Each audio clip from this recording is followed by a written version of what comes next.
terima kasih ini kepada Pak Moderator yang tanpa disetting ini kebetulan Pak Bu Hasna minta digantikan. Nah, jadi moderator kedua maju dan beberapa kawan-kawan tadi juga minta gantikan.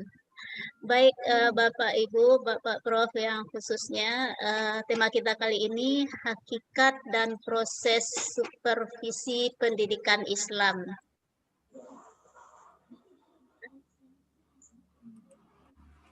Ya. Latar belakang dari tema kita kali ini bahwa pendidikan adalah bagian terpenting dalam kehidupan manusia karena pendidikan dapat menjadi wadah untuk mencerdaskan kehidupan bangsa. Melalui pendidikan terjadi proses pendewasaan, pembentukan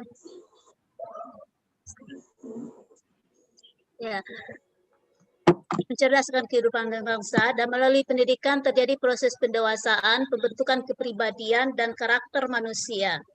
Namun, ada sinyalemen bahwa mutu pendidikan masih rendah dan belum memuaskan. Sinyalemen ini muncul dari masyarakat, dari dunia usaha, dan stakeholder lainnya.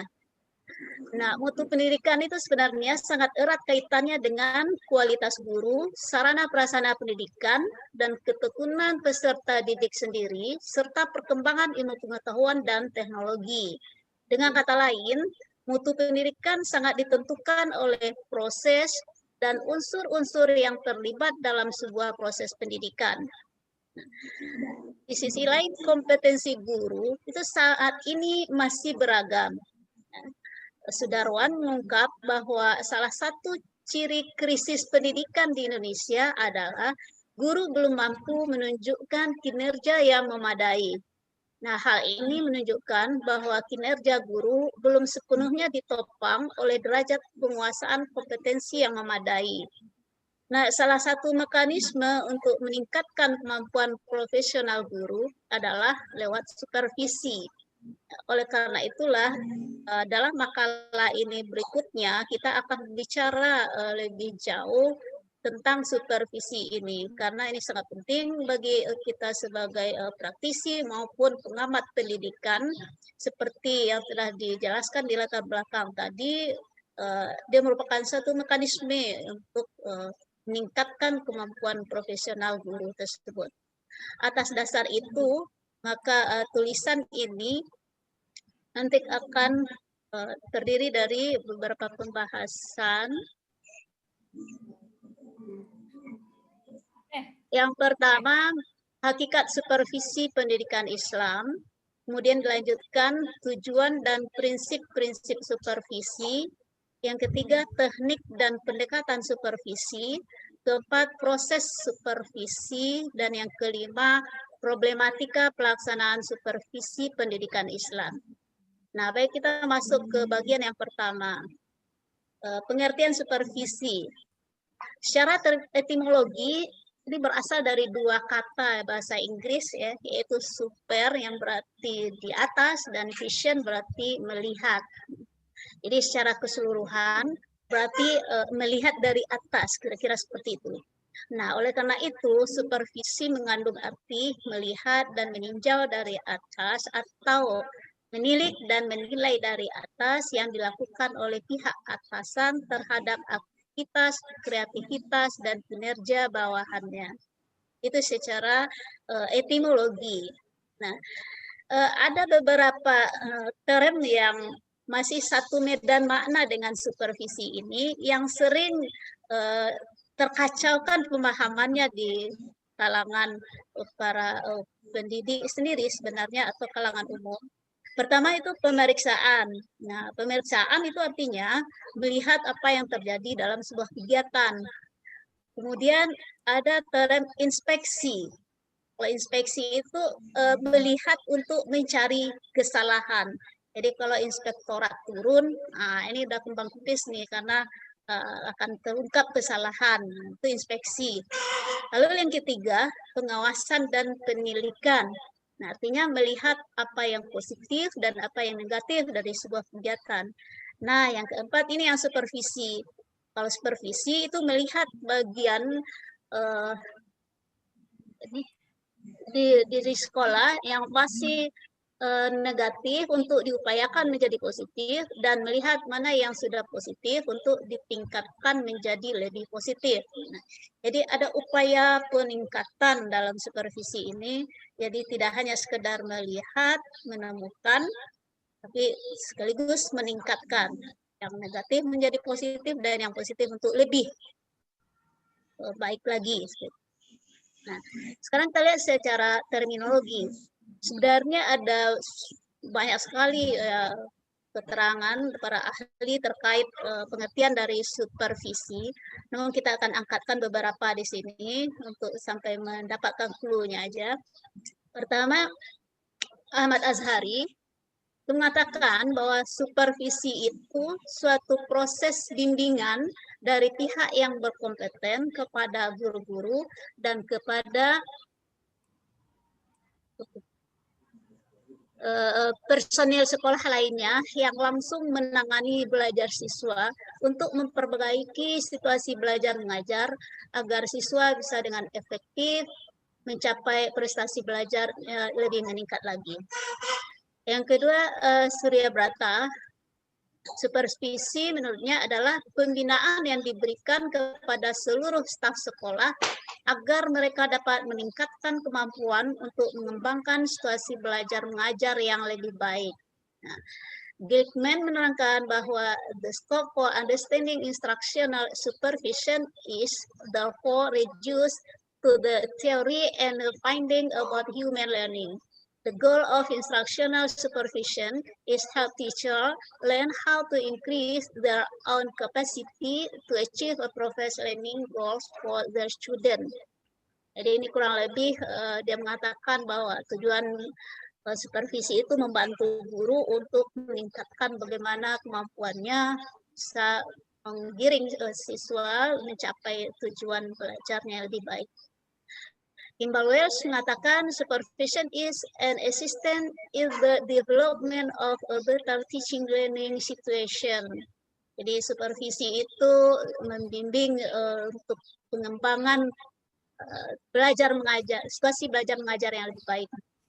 Brick dan Jotman menyatakan supervision is the systematic and continuous effort to encourage and direct such activity growth. The teacher is increasingly more effective in contributing to the achievement of recognized objective of educational with pupils under his responsibility. Nah, kira-kira pendapat Brick dan Jotman itu menunjukkan bahwa supervisi merupakan usaha sistematik yang dilakukan secara terus-menerus untuk mendorong dan mengarahkan pertumbuhan guru-guru agar berkembang secara lebih efektif dalam mencapai tujuan pendidikan. Usaha dilakukan secara kontinu dengan membina guru-guru untuk mempertinggi mutu pendidikan dan pengajaran yang diberikan kepada peserta didik dengan jalan memperbaiki situasi belajar mengajar ke arah tercapainya tujuan pendidikan.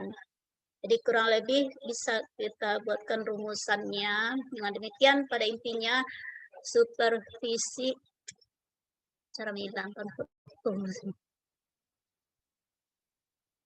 Nah, dengan demikian pada intinya supervisi itu dapat kita katakan sebagai kegiatan yang dilakukan oleh pengawas dan kepala sekolah sebagai pejabat yang berkedudukan lebih tinggi dari guru untuk mengawasi dan membina keterampilan guru melaksanakan program pembelajaran di sebuah lembaga pendidikan secara sistematik dan kontinu melalui beberapa pendekatan khusus demi terciptanya proses pembelajaran yang maksimal. Seperti itu. Kita lanjutkan. Nah, ini kita mau melihat ini supervisi dalam perspektif Islam. Bila kita perhatikan pemahaman tentang supervisi yang kita jelaskan tadi, dan sesungguhnya supervisi itu bukan hal baru. Ya, dalam Al-Quran pun, dalam Islam itu isyarat terkait supervisi itu jelas sekali. Misalnya dalam Al-Quran surat Ali Imran ayat 29, Auzubillahi minasyaitonirrajim. Qul in tukhfu ma fi sudurikum au tubduhu ya'lamhu Allah wa ya'lamu ma fis samawati wa ma fil ard wallahu ala kulli syai'in qadir. Katakanlah, jika kamu sembunyikan apa yang ada dalam hatimu atau kamu nyatakan, Allah pasti mengetahuinya. Dia mengetahui apa yang ada di langit dan apa yang ada di bumi. Allah Maha Kuasa atas segala sesuatu. Ayat di atas secara implisit mengungkapkan tentang luasnya cakupan pengetahuan Allah Subhanahu wa Ta'ala terkait segala sesuatu yang berhubungan dengan makhluk ciptaannya. Demikian pula dalam ayat tersebut mengisyaratkan posisi Allah sebagai pencipta merupakan pemilik otoritas tertinggi yang membawahi semua makhluk ciptaannya. Yang bila dikaitkan dengan konteks pengertian supervisi, yaitu bahwa supervisi dilakukan oleh atasan atau pimpinan yang tentunya memiliki otoritas yang lebih tinggi. Kemudian dalam surat Al-Infitar misalnya, wa inna alaikum lahafizin. Sungguhnya bagi kamu ada malaikat-malaikat yang mengawasi pekerjaanmu. Jadi ada sistem pengawasan oleh malaikat. Kemudian dalam surat An-Nisa, wa kafa billahi hasiba, dan cukuplah Allah sebagai pengawas.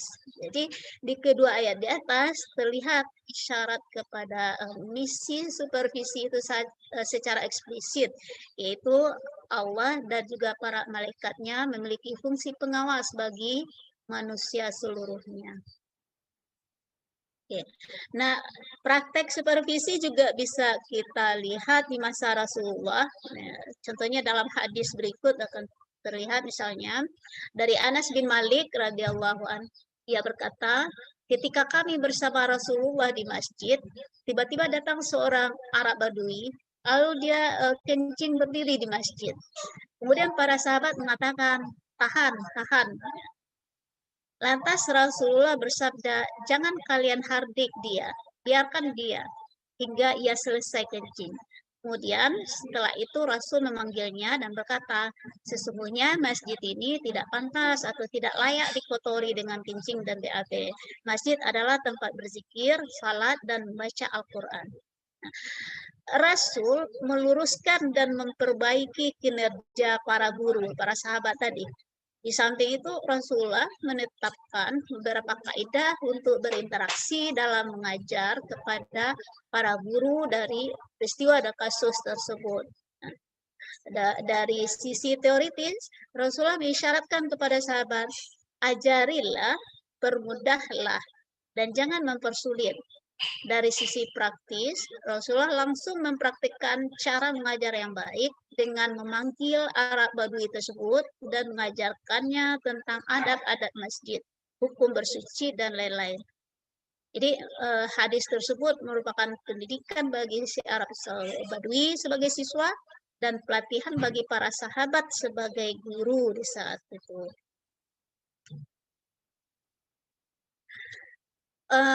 Terkait dengan supervisi pendidikan Islam, dengan demikian supervisi pendidikan Islam adalah kegiatan supervisi pada umumnya yang berkaitan dengan pendidikan Islam.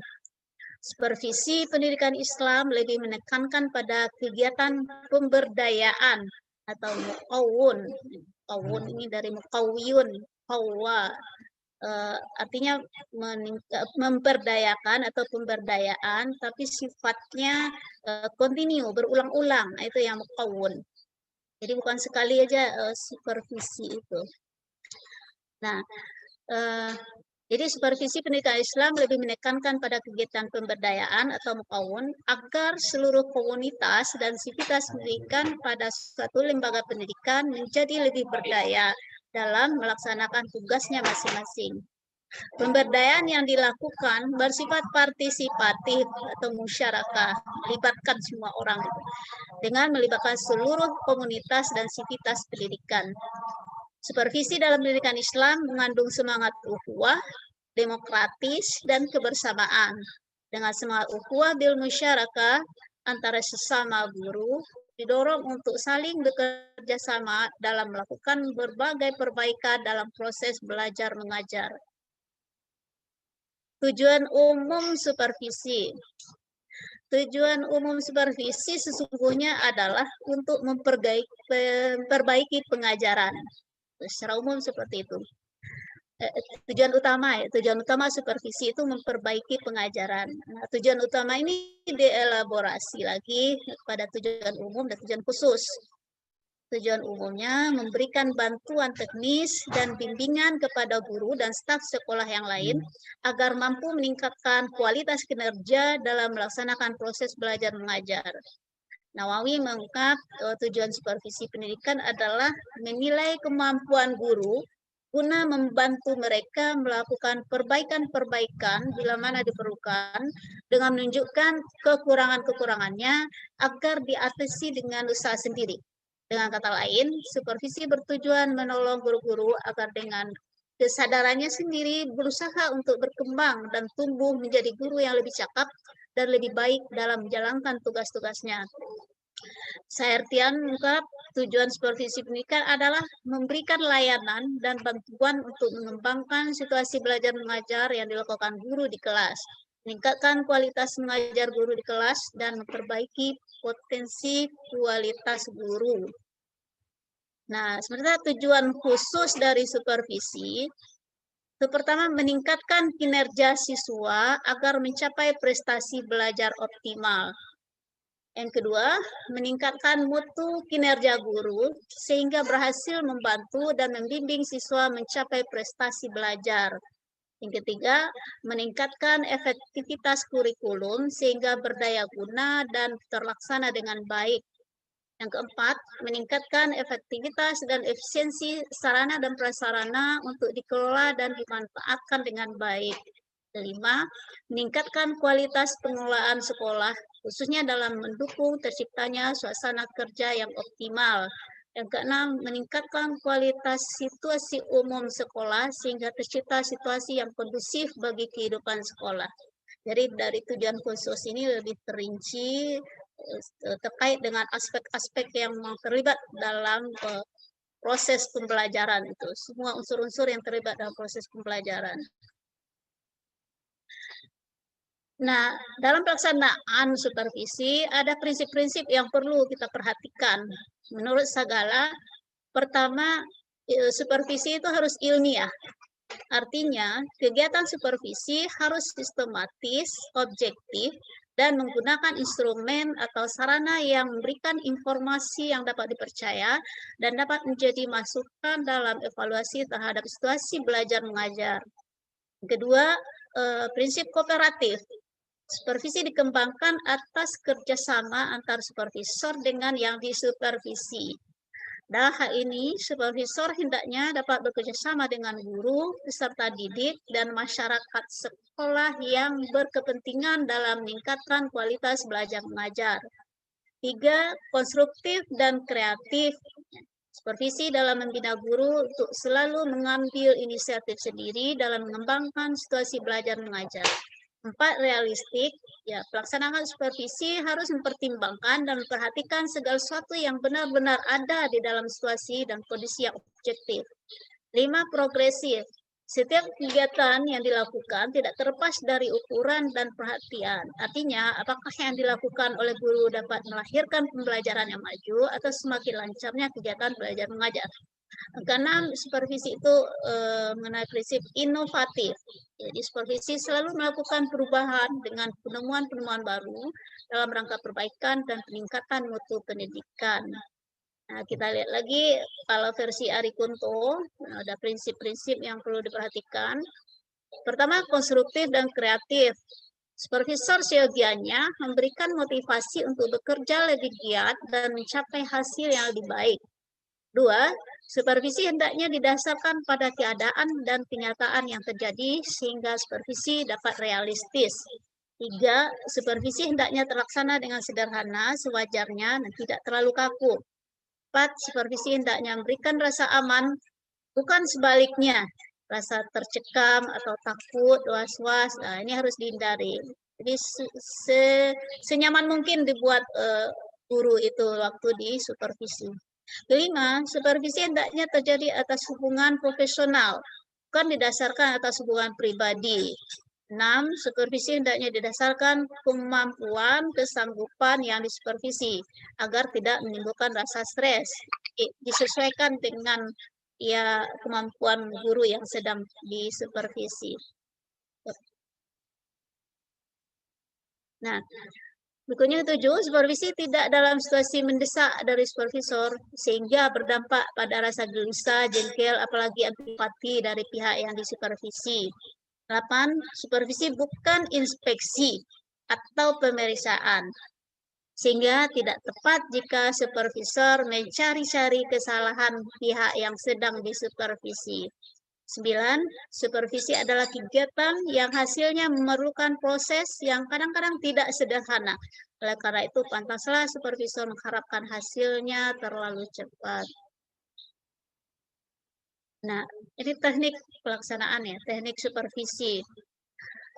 Teknik supervisi pertama ada yang bersifat individual, yaitu supervisi yang dilakukan secara perseorangan dengan kegiatan antara lain.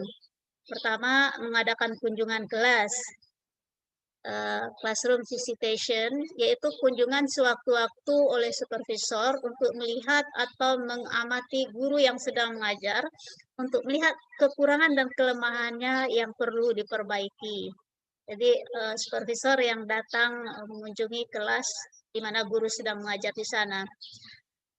Kemudian yang kedua bentuknya dengan mengadakan kunjungan observasi, yaitu guru-guru dari suatu sekolah sengaja ditugaskan untuk melihat, mengamati seorang guru yang sedang mendemonstrasikan cara-cara mengajar suatu mata pelajaran tertentu. Yang C, membimbing guru-guru tentang cara-cara mempelajari pribadi siswa dan atau mengatasi problem yang dialami oleh siswa. Jadi kalau ada problem di kelas, itu sebaiknya itu bisa diatasi oleh guru di kelas. Jadi tidak harus langsung ke guru BP dan sebagainya. Jadi guru kelas itu juga dibekali kemampuan untuk mengatasi problem-problem siswa di kelas. Nah, ini yang dibimbing. Yang D, membimbing guru-guru dalam hal-hal yang berhubungan dengan pelaksanaan kurikulum sekolah, antara lain menyusun program catur bulan dan program semester, menyusun atau membuat program satuan pelajaran, mengorganisasikan kegiatan pengelolaan kelas, melaksanakan teknik-teknik evaluasi pengajaran, menggunakan media dan sumber dalam proses belajar mengajar, mengorganisasikan kegiatan-kegiatan siswa dalam bidang ekstrakurikuler, staditur, dan sebagainya. Nah, ini yang teknik yang bersifat individual. Yang kedua, teknik yang bersifat kelompok, yaitu supervisi yang dilakukan secara berkelompok dengan kegiatan pertama, mengadakan pertemuan atau rapat meeting. Rapat tersebut antara lain melibatkan KKG atau MDMP dan rapat dengan pihak luar sekolah. Yang kedua, mengadakan diskusi kelompok atau group discussion. Diskusi kelompok dapat diadakan dengan membentuk kelompok-kelompok guru bidang studi sejenis. Dalam setiap diskusi, supervisor atau kepala sekolah memberikan pengarahan, bimbingan, nasihat, dan saran-saran yang diperlukan. Ketiga, mengadakan penataran-penataran. Nah, misalnya penataran untuk guru-guru bidang studi tertentu tentang metodologi pengajaran, administrasi pendidikan. Penataran diselenggarakan oleh pusat atau wilayah. Tugas kepala sekolah sebagai supervisor adalah mengelola dan membimbing pelaksanaan tindak lanjut atau follow up dari hasil penataran agar dapat dipraktekkan oleh guru-guru. Nah, dalam pelaksanaan supervisi ada beberapa pendekatan.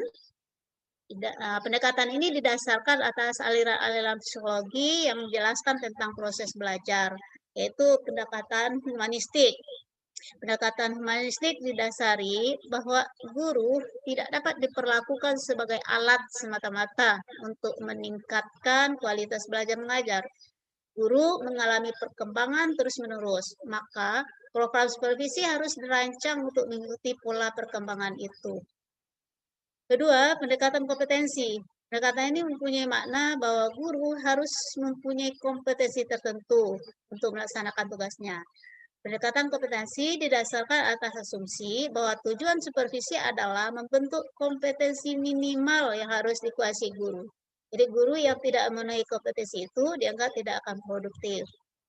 3. Pendekatan klinis. Asumsinya, proses belajar guru untuk berkembang tidak dapat dipisahkan dari proses belajar guru yang bersifat individual. Oleh karena itu, proses sosialisasi harus dilakukan secara tatap muka dan individual. 4. Pendekatan profesional. Pendekatan ini menunjuk pada fungsi utama guru yang melaksanakan pengajaran secara profesional. Karena tugas utama profesi guru itu adalah mengajar, maka sasaran supervisi harus mengarahkan pada hal-hal yang menyangkut tugas mengajar, bukan tugas guru yang bersifat administratif. Proses supervisi. Proses supervisi merupakan rangkaian kegiatan yang dilaksanakan ketika supervisi itu dilakukan. Secara umum terdiri dari pertama, perencanaan. Tahap perencanaan mengacu pada kegiatan identifikasi permasalahan, yaitu mengidentifikasi aspek-aspek yang perlu disupervisi. Identifikasi dilaksanakan dengan menganalisis kelebihan, kekurangan, peluang, dan ancaman dari aspek kegiatan pembelajaran yang dilaksanakan oleh guru agar supervisi lebih efektif dan tepat sasaran. Adapun langkah-langkah dalam tahapan ini adalah pertama, mengumpulkan data melalui kunjungan kelas atau pertemuan pribadi atau rapat dengan staf. Yang kedua, mengolah data dengan melakukan koreksi kebenaran terhadap data yang dikumpulkan. Berikutnya, mengklasifikasi data sesuai dengan bidang permasalahan, menarik kesimpulan tentang permasalahan sasaran sesuai dengan keadaan sebenarnya, kemudian menetapkan teknik yang tepat yang digunakan untuk memperbaiki atau meningkatkan profesionalisme guru. Nah, itu tahap pertama, perencanaan. Berikutnya adalah tahap pelaksanaan. Tahap pelaksanaan berisi kegiatan nyata untuk memperbaiki atau meningkatkan kemampuan guru, berupa pemberian bantuan dari supervisor agar efektif harus sesuai dengan perencanaan yang telah ditetapkan sebelumnya. Yang ketiga, itu evaluasi. Tahap pelaksanaan tadi dilanjutkan dengan tahap evaluasi, yaitu evaluasi adalah follow up untuk menelaah keberhasilan supervisi yang dilakukan secara komprehensif. Sasarannya adalah semua orang yang terlibat dalam proses supervisi. Hasil evaluasi akan digunakan sebagai pedoman untuk menyusun program perencanaan berikutnya. Nah, itu 3 tahapan pelaksanaan. Ya, menurut Burhanuddin dan kawan-kawan, proses supervisi bisa dibagi terdiri dari satu tahap pertemuan pendahuluan. Jadi Burhanuddin menyebutnya perencanaan tadi sebagai tahap pertemuan pendahuluan. Pada tahap ini supervisor bertemu dengan guru, membicarakan kemampuan mengajar yang ingin ditingkatkan. Ditentukan aspek-aspeknya, disepakati bersama oleh guru dan supervisor. Pelaksanaannya membutuhkan kiat supervisor menciptakan suasana yang menyenangkan, suasana kekeluargaan, kesejawatan, dan kehangatan. Usahakan guru tidak merasa takut atau tertekan, sehingga guru berani mengungkapkan permasalahan mengajar yang dihadapinya. Jika guru belum terbuka, supervisor diharapkan mampu memancing pembicaraan guru dengan pertanyaan sehingga terjadi komunikasi yang baik antara guru dan supervisor. Apabila guru sudah mengungkapkan apa yang akan dikembangkan atau ditingkatkan, maka disepakati bersama menjadi semacam kontrak antara guru dan supervisor. Kontrak inilah yang menjadi acuan untuk langkah berikutnya. Itu langkah kedua, ini tahap observasi kelas. Tahap ini merupakan tahapan yang sangat penting, tulang punggung dari supervisi. Pada tahap ini, guru mengajar di kelas dengan menerapkan komponen-komponen keterampilan yang telah disepakati di tahap sebelumnya. Kemudian supervisor mengobservasi guru dengan menggunakan instrumen observasi yang juga telah disepakati pada pertemuan pendahuluan. Di samping itu, supervisor juga merekam secara objektif tingkah laku guru dalam mengajar, tingkah laku peserta didik dalam belajar, dan interaksi keduanya dalam proses pembelajaran. Yang ketiga, tahap pertemuan balikan. Pada tahap ini, supervisor dan guru membahas hasil observasi mengajar guru. Supervisor menyajikan data apa adanya kepada guru, setelah sebelumnya guru diminta menilai penampilannya sendiri. Kemudian dicari pemecahan masalahnya. Nah, Bapak Ibu, supervisi yang kita bicarakan tadi, ternyata dalam pelaksanaannya tidak semulus di atas kertas itu. Ada sejumlah problematika dalam pelaksanaan supervisi pendidikan Islam ini. Antara lain yang diungkap oleh Pak Yulizar Yunus, pertama, adanya hubungan yang tidak harmonis antara kepala sekolah dengan guru dan staf karena kepala sekolah lebih berperan sebagai manajer dibanding fungsi supervisor, komunikator, pemimpin, atau pembina. Sehingga hubungan itu tidak begitu baik. Nah, ini menjadi kendala dalam pelaksanaan supervisi. Gimana mau mensupervisi kalau kita saja tidak percaya dengan yang mensupervisi itu. Yang kedua, adanya brand image terhadap pengawas yang dipersepsikan sebagai jabatan memperpanjang usia ya. Jadi orang-orang yang sedang mau pensiun, nah untuk memperpanjang usia jabatannya diangkat jadi pengawas. Bahkan ada pandangan pengawas itu datang bukannya memberikan bimbingan, akan tapi mengharapkan amplop. Seperti itu image yang terbentuk di kalangan guru. Yang ketiga, rekrutmen pengawas yang tidak profesional yang mengakibatkan ketidakmampuannya dalam menjalankan fungsi pengawasan. Ini juga masalah. Yang keempat, adanya guru yang bermasalah. Masalah guru bermasalah nih, yang sudah pada tingkat kronis dan perlu disupervisi secara klinis. Nah, sementara supervisi klinis ini sering terabaikan pada program sekolah. Kelima, jumlah sekolah yang tidak sebanding dengan jumlah pengawas, sehingga dengan jumlah tenaga yang terbatas itu, kerja pengawas juga tidak maksimal. Berikutnya, adanya regulasi yang belum tuntas dan jelas dalam mengatur tugas dan tanggung jawab pengawas ini. Tentunya problematika ini membuat supervisi itu tidak berjalan secara maksimal dan optimal seperti yang diharapkan sebagai tujuan dari supervisi tadi. Kesimpulan, supervisi pendidikan mempunyai peranan penting dalam peningkatan mutu pendidikan. Supervisi adalah sebuah mekanisme untuk meningkatkan kemampuan profesional guru dalam upaya mewujudkan proses belajar peserta didik yang lebih baik melalui cara mengajar yang lebih baik pula. Hakikat supervisi dalam pendidikan Islam adalah upaya bersama yang dilakukan untuk memperbaiki kualitas belajar dan pembelajaran dengan prinsip ilmiah dan kerjasama. Praktek supervisi yang dilakukan dengan baik dan kontinu diharapkan akan berpengaruh secara signifikan terhadap perubahan pendidikan ke arah yang lebih baik, meskipun tidak dipungkiri bahwa ada kendala dalam prakteknya. Walakhir, syukran, wassalam. Sekian Pak Pro, Bapak Ibu. Saya yakin ini makalah jauh dari kesempurnaan. Harapkan nanti diskusinya bisa melengkapi dan bimbingan dari Pak Prof terakhir.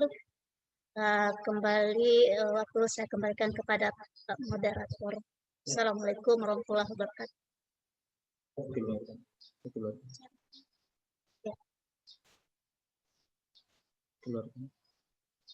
Oke. Ya, terima kasih kepada Bu Tafiati yang sudah mempresentasikan makalah yang pada intinya ada 5 topik pembahasan, sub-sub topik pembahasan yang disajikan tadi. Pertama terkait dengan hakikat supervisi yang di dalamnya juga ada tinjauan bagaimana supervisi dalam perspektif Islam, bagaimana supervisi pendidikan Islam yang ada intinya ada kerjasama dan apa kegiatan yang kontinu, kemudian tujuan utama, tujuan khusus, prinsip supervisi, teknik supervisi, juga ada pendekatan, kemudian proses supervisi, mulai dari perencanaan, pelaksanaan, evaluasi, dan yang bagian lain juga menggunakan istilah lain. Kemudian terakhir diakhiri dengan problematika pelaksanaan supervisi pendidikan Islam. Ada yang terkait dengan disharmonis hubungan antara supervisor dengan yang disupervisi, brand image yang negatif, rekrutmen pengawas, guru bermasalah dalam tanda petik, kemudian ada angka rasio tenaga supervisi yang tidak berbanding dengan jumlah sekolah dan guru yang disupervisi dan seterusnya. Barangkali tentu akan banyak mengundang pertanyaan, apalagi ini terkait dengan dunia kita yang kita geluti dan kita konsen dengan dunia ini. Sudah barang tentu banyak yang kita alami di lapangan dan yang patut kita diskusikan terkait dengan topik.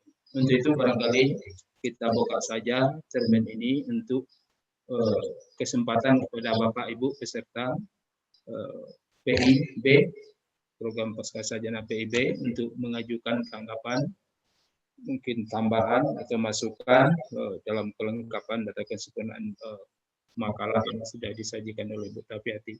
Untuk itu kepada Ibu Khairia tadi ya, sekretaris, siap ya, Bu Khairia, siap untuk mencatatnya. Silakan kepada Bapak Ibu. Ketua. Di resen sudah ada, coba lihat. Sudah ada, Pak. Oh, maaf. Ini mulai Muhammad Hadi. Saya satu lagi, Pak. Ya, Nando. saya baca aja di Muhammad Hadi, kemudian Nur, Nando. kemudian Sumiarti,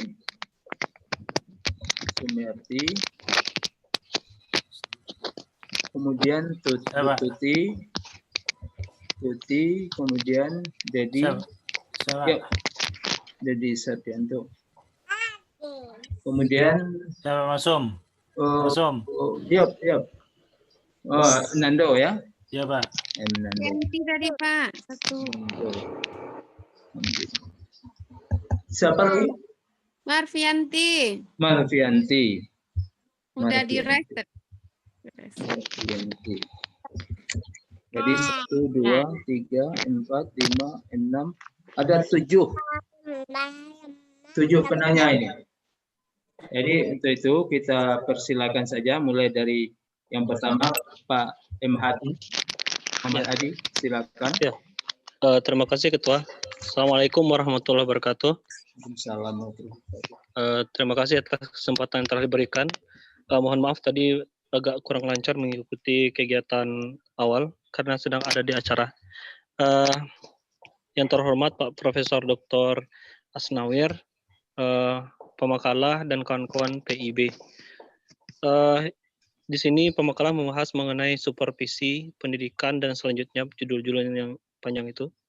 Jadi saya langsung saja pada pertanyaannya. Tujuan dari supervisi ini kan bagus untuk meningkatkan kualitas pendidikan di Indonesia, baik dari segi pendidiknya maupun dari segi sistem yang berangsur dalam dunia pendidikan itu. Jadi pertanyaannya adalah, kenapa jika memang supervisi ini segitu banyak mengatur hal-hal yang bersangkut paut dengan pendidikan, mulai dari orang-orang yang bermain di dalam dunia pendidikan itu sendiri, dan sistemnya itu sendiri, lalu kenapa sistem pendidikan kita ini stagnan gitu? Bisa dikatakan juga naik turunnya, tapi naiknya itu tidak seberapa jauh. Beda sekali dengan negara-negara yang pendidikannya luar biasa bagus. Kenapa? Apa yang terjadi dengan pendidikan kita? Sementara saya rasa supervisor itu kalau saya di sekolah ada aja datang gitu. Untuk mengunjungi, datang ke sekolah menilai segala macam dinilai gitu. Tapi kenapa pendidikan kita di Indonesia ini seperti tidak ada begitu mencapai tingkatan yang paling bagus dibandingkan negara-negara yang sama-sama memiliki pendidikan gitu. Lalu apa sih solusi yang terbaik untuk mengatasi masalah ini menurut pemakalah? Dan sebenarnya kalau bisa berkaca dari pendidikan di masa Abbasiyah, bisa nggak gitu kita pelajari banget kenapa pendidikan di masa Abbasiyah, bukan pendidikan ya, kemajuan di masa itu bisa segitunya sampai dibilang the golden age kan. Bisa nggak kita juga pendidikan di Indonesia ini juga bisa di golden age-nya pendidikan Indonesia ini di masa yang akan datang ini. Barangkali hanya demikian. Assalamualaikum warahmatullahi wabarakatuh. Waalaikumsalam warahmatullahi wabarakatuh. Berikut Pak M. Nur, Silakan. Assalamualaikum warahmatullahi wabarakatuh. Waalaikumsalam warahmatullahi wabarakatuh. Yang kita hormati Pak Prof, Pak Moderator istimewa, di samping Pak Moderator pemakalah yang luar biasa berikan pengetahuan kepada kita tentang pengawasan. Yang ingin beberapa hal yang perlu kita minta penegasan. Kita mengenal istilah ada pengawas, ada penilai, ada supervisi, ada investigasi, ada inspeksi. Nah, ini biar kami lebih jelas Bu Tati dipertajam ini atau di mana titik bedanya ini. Ini yang pertama. Yang kedua, apa yang disampaikan oleh Pak Hadi tadi itu memang benar bahwa dengan pengawasan ini tidak meningkatkan mutu. Malah mutu kita semakin semeraut. Dikarenakan mungkin supervisor yang datang itu bukan profesional. Saya mengalami sekali itu di dunia perkantoran, baik di dunia pendidikan yang sekaligus saya sendiri adalah supervisor. Ketika kami datang ke madrasah itu dia udah ketakutan sekali. Entah apa yang dia takutkan tidak tahu. Nah, kemudian sebagian pula pengawas atau supervisor yang turun itu tidak punya pula etika ke bawah. Sehingga udahlah yang disupervisi, yang diawasi itu takut, tambah lagi ketakutan. Dan kadang-kadang supervisi ini memang cari supervisor ini malah cari kesalahan. Dan sering sekali itu terus terang saya kalau Irjen Kementerian Agama, mohon maaf untuk trick of the record, itu lebih tidak punya etika ketimbang BPK. BPKP itu orangnya lebih profesional. Kalau Irjen turun itu Pak Masum kita lebih takut. Malah dia tidak punya etika bicara. Padahal yang dihadapi ini, mohon maaf ya, eselon 2, eselon 3 yang dihadapi. Mohon maaf yang dihadapi itu udah 4C, 4B. Nah, dia baru 3A, karena mengilmunya berada di ilmu supervisi, tapi etikanya. Jadi Bu Tuti sebenarnya, Bu Tafiati, Bu Nukandung, tentu etika apa ini, etika supervisor itu harus ada. Apa ini etika atau kode etik yang harus dia jalankan ke bawah itu. Saya lebih salut dengan maaf buruk baiknya polisi. Polisi kalau dia razia Pak Masum, dia hormat ke kita dulu. Hormat, mohon maaf Pak, perjalanan Bapak terganggu. Dia menyenangkan kita dulu. Dia bersikap tegap, dia hormat kepada kita walaupun kita duduk di mobil, turunkan kaca, hormat, mohon maaf Pak. Perjalanan Bapak terganggu, izin Pak, boleh melihat surat-surat kendaraan. Jadi perasaan kita itu sudah dibawa kepada apa? Kepada kebaikan supervisor yang datang. Jadi perlu juga dikembangkan apa etika, diperjelas lagi Bu Tuti, Bu Nukandung, Bu Tati, etikanya seorang supervisor. Kemudian keberhasilan itu sebenarnya di samping supervisi, metode, manajemen dan segala macam, saya lebih menitik beratkan kepada orangnya ini, Bu Tati. Pengawasan melekat kepada diri kita ini. Bagaimanapun pekerjaan itu adanya supervisor yang turun berkala, kalau orang-orangnya tidak bagus itu saya rasa tidak akan berhasil dunia pendidikan, tidak akan berhasil dunia perkantoran. Dan saya mengalami sekali di akhir-akhir tahun ini di tanggal 14 Desember itu kita harus TUP kan uang dulu semua. Ambil uang dulu, tampung di bendahara. Kemudian sampai akhir Desember itu zero. Bagaimana sehabis-habisnya uang ini. Ini kan udah trik perkantoran itu, bagaimana melaksanakan ini. Mohon maaf, bisa jadi sedikit manipulasi, mohon maaf bisa jadi sedikit bagaimana. Pokoknya dulu kita capai dulu Pak Masum target realisasi. Nanti pula kita masalahkan itu. Jadi enggak jalan antara manajemen, antara supervisi, antara teknik. Dan itu udah 10 tahun saya alami. Coba bayangkan, sudah 10 tahun saya jadi kepala kantor, dan itu trik di akhir tahun tetap dilaksanakan itu. 14 Desember, ambil dulu uang semua. Kosongkan kas dulu. Habis nggak habis itu cerita lain. Terpaksa runut ke belakang, perjalanan yang belum dibayar, apalah yang belum dibayar. Kalau bisa dikerjakan, kerjakan juga dulu. Nah, sehingga penting, mohon maaf target kita sekarang Menteri, saya nggak mau tahu. Yang jelas 97%, gimana cara mencapai 97%? Serapan anggaran. Terpaksalah kawan-kawan itu melaksanakan bagaimana percepatan, bagaimana ya kenaikan persentase itu, dan kadang-kadang mohon maaf, disinilah keluar sedikit dari koridor. Itu saya katakan sebenarnya orangnya dibangun ketimbang supervisi ini. Jadi tiga itu Pak Masum, bagaimana Ya. pengawasan, penilai, supervisi, investigasi segala macam ada perbedaan. Kemudian apa seharusnya etika yang dicapai, yang harus ditekankan oleh supervisor ini sehingga memang kita senang diperiksa, anak takut kita diperiksa seharusnya. Nah, kemudian ya pengawasan melekat itu bagaimana konsep dalam Islam sehingga memang tidak perlu pengawas, kita bekerja tanpa apa ya, tanpa pengawasan manusia, tapi kita bekerja dengan pengawasan Allah. Ini saja Pak Ketua. Assalamualaikum warahmatullahi wabarakatuh. Ya, terima kasih Pak Iner. Berikut Ibu Sumerti.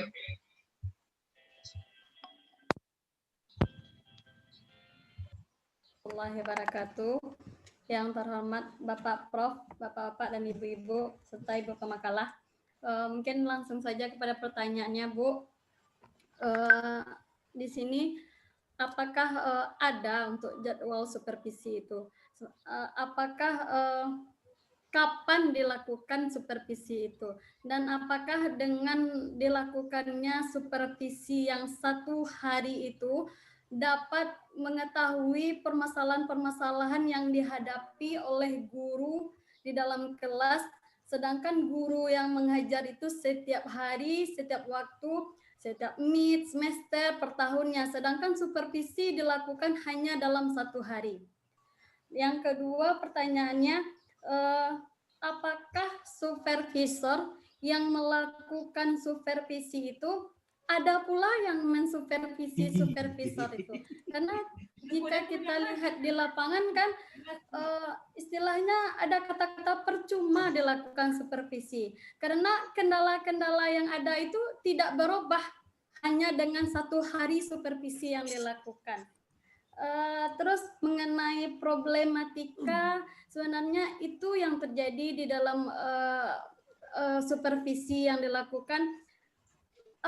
Siapakah yang paling berperan di dalam mengatasi problematika yang terjadi di dalam supervisi saat sekarang ini?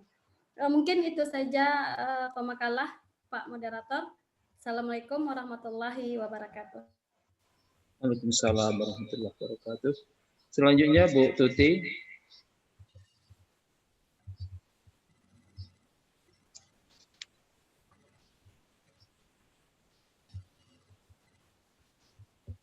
Bu Tuti. Oh iya, terima kasih moderator atas waktu yang diberikan. Yang terhormat Bapak Profesor, Bapak Ibu, teman-teman kelas PIB, terkhusus pemakalah Ibu Tafiati dan moderator kita Pak Maksum serta sekretaris. Tentu apresiasi yang kita berikan kepada Ibu Tafiati yang telah mempresentasikan makalah yang lengkap gitu ya, tentu dengan teori-teori yang ideal.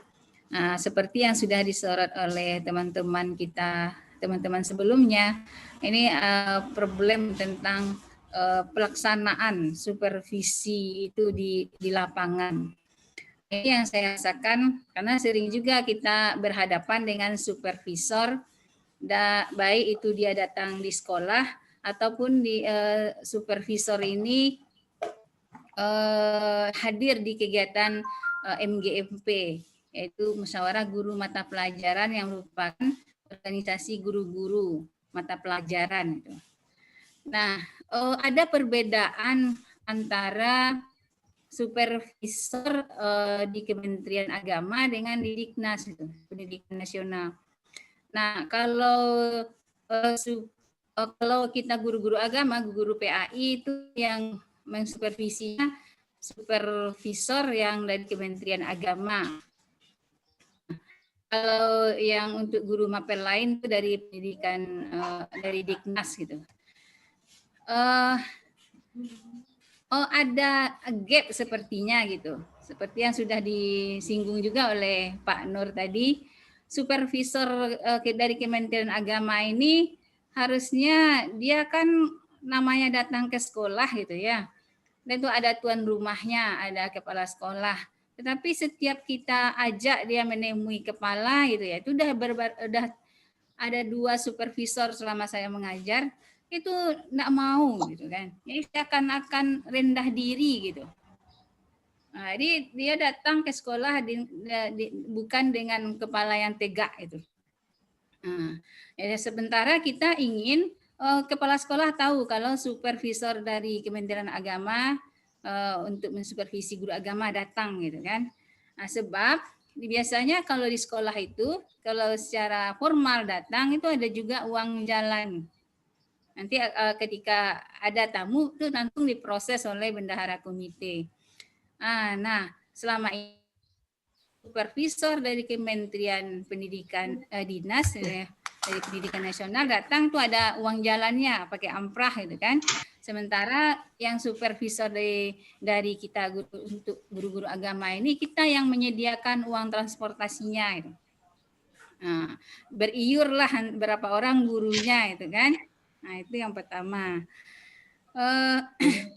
Kemudian seperti yang disinggung halaman 21 itu ya, ada beberapa problem pengawas. Salah satunya regulasi yang belum tuntas dan jelas dalam mengatur tugas dan tanggung jawab pengawas. Nah, ini yang kita rasakan di lapangan. Sepertinya pemerintah tidak serius dalam meletakkan tugas tanggung jawab dan pembinaan terhadap pengawas. Nah, karena pengawas ini seperti tidak punya program dia datang sekolah. Kadang dia hanya seharusnya kan masuk ke dalam kelas, dia melihat kita apa kekurangan kita dalam mengajar. Kemudian dia periksa bukti-bukti fisiknya yang kita yang kita buat dalam satu semester ini. Nah, yang lucunya kadang-kadang pengawas ini seperti tidak punya pula ilmu tentang itu. Jadi mana RPP-nya? Bukan ini RPP yang sekarang, yang terbaru bukan seperti ini. Cari yang terbaru gitu. Jadi harusnya kan diberitahu apa kesalahannya. RPP terbaru ini seperti ini gitu kan.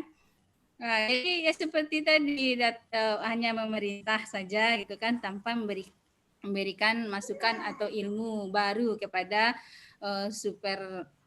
yang disupervisi. Nah, itu saya lihat di lapangan. Kemudian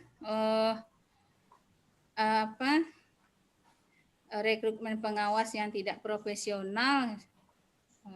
Iya, itu jelas kalau seandainya dia tidak profesional berarti rekrutmennya memang tidak profesional berarti, karena yang terjaring adalah orang-orang yang tidak profesional. Nah, itu juga seperti problemnya sekarang. Dulu pengawas itu adalah orang-orang yang sudah melalui beberapa jabatan termasuk kepala sekolah gitu kan. Artinya dia sudah malang melintang di dalam dunia pendidikan. Tetapi dengan aturan yang terbaru itu tidak ada yang seperti itu sudah dihilangkan. Artinya guru yang belum pernah menjabat di struktural, misalnya sekolah belum pernah, wakil belum pernah gitu ya, dia bisa menjadi pengawas. Kemudian usia juga, usia tidak seperti dulu ada batasan, sekarang yang muda-muda sudah jadi pengawas. Itu sepertinya menurunkan juga kinerja dan tingkat kompetensi pengawas. Nah, di lapangan kita rasakan seperti itu. Kadang-kadang lebih muda pula lagi dari kita gitu kan. Yang pernah juga bincang-bincang kepala sekolah gitu kan. Ini pengawas ini datang mengawasi kita gitu. Sementara dia tidak pernah jadi wakil, tidak pernah jadi kepala gitu kan. Apa yang mau dia awasi? Artinya ilmu tentang kepengawasan itu ini kan pengawas ini kalau di Diknas dua fungsinya, mengawasi guru juga mengawasi kepala sekolah. Jadi kadang-kadang kepala sekolah ini merasa dia ilmunya lebih banyak itu dibanding pengawas yang datang. Nah, kemudian ketidakseriusan tadi dalam menangani pengawas ya dari pemerintah itu sepertinya tambahan uang transport atau tunjangan pengawas ini sepertinya tidak cukup, apalagi untuk pengawas Kementerian Agama itu satu pengawas itu mau 40 sekolah. Karena bukan hanya satu tingkat, kadang dia mengawasi 4 SMP juga, SMA ya juga gitu. Nah, ada 40 sekolah yang diawasinya. Sementara tunjangannya minim. Akhirnya dia berharap kita mengeluarkan uang transport. Jadi tadi seperti yang disampaikan di poin berapa itu ya, halaman 21, bahwa ada image gitu. Kalau pengawas itu datang dia mengharapkan amplop gitu kan. Ya karena tunjangannya memang tidak cukup gitu. Kemudian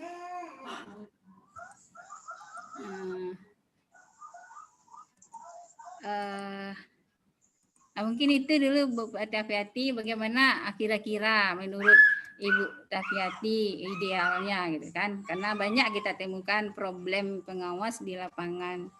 Terima kasih, saya kembalikan kepada moderator. Terima kasih Pak Moderator. Assalamualaikum warahmatullahi wabarakatuh.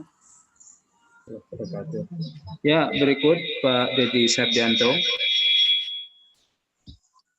Baik, terima kasih Pak Masum, Pak Ketua, selaku moderator yang telah memberikan kesempatan, dan juga terima kasih banyak kita ucapkan kepada Ibu Tafiati yang telah memberikan penyajian yang luar biasa kepada kita semua tentang ilmu kepengawasan ya. Dan juga yang kami hormati Pak Profesor Dr. Asnawir selaku pengampu mata kuliah Manajemen Pendidikan Islam, dan juga kawan-kawan semua rekan-rekan seperjuangan di kelas PIB. Saya hanya dua saja, sedikit saja nih Bu Tafiati. Yang pertama tambahan, kalau bisa usulan ya.